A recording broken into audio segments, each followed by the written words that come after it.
situação das Santas Casas é dramática.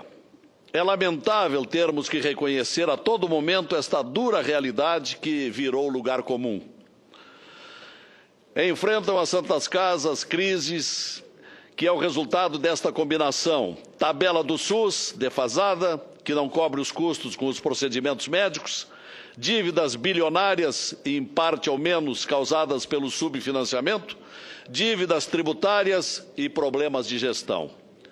Calcula-se que a tabela do SUS cubra, em média, apenas 60% do custo real dos procedimentos médicos.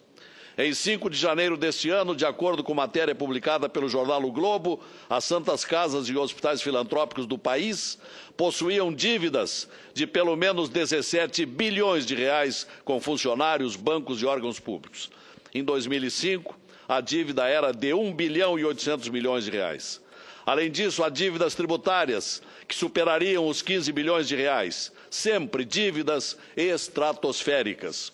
Um exemplo da precariedade do setor é a Santa Casa da cidade de São Paulo, considerado o maior hospital filantrópico da América Latina, que chegou a suspender cirurgias e consultas, bem como atrasou salários e deixou de contar com o serviço de limpeza por falta de pagamentos.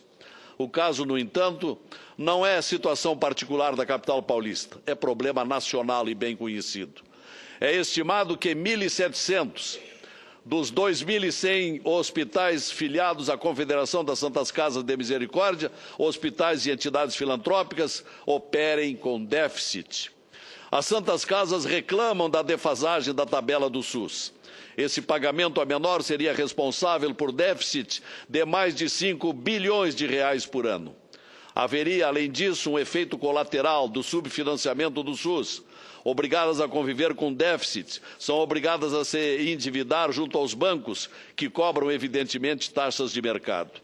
O presidente da CMB afirmou à reportagem já citada que, em razão dos problemas do subfinanciamento do SUS, que proporia aos nossos associados parar de atender o SUS e ficar só com os convênios particulares, que pagam até 6 vezes mais do que o governo. Mas o fechamento das Santas Casas seria um terrível colapso na saúde pública do Brasil. No Brasil, os hospitais filantrópicos são responsáveis por aproximadamente metade dos atendimentos aos pacientes do SUS. Mais da metade dos hospitais filantrópicos, mais da metade está em cidades com até 30 mil habitantes. Em quase 1.000 municípios, são os únicos a oferecer leitos. Tudo isso, senhoras e senhores, acontece por não estar havendo planejamento do governo com a saúde pública.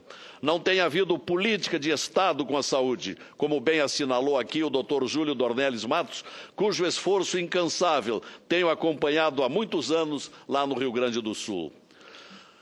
Senhoras e senhores, encaminhando o fecho desse breve pronunciamento, não é apenas na saúde, nós sabemos. É em todas as áreas: educação, segurança, políticas industriais, políticas agrícolas, enfim, etc., etc.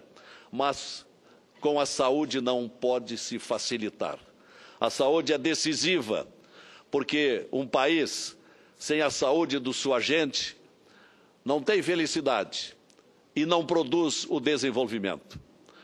Concluindo, a ausência do ministro da Saúde aqui nesta sessão temática é o próprio símbolo da alienação do governo com a saúde do Brasil. Obrigado.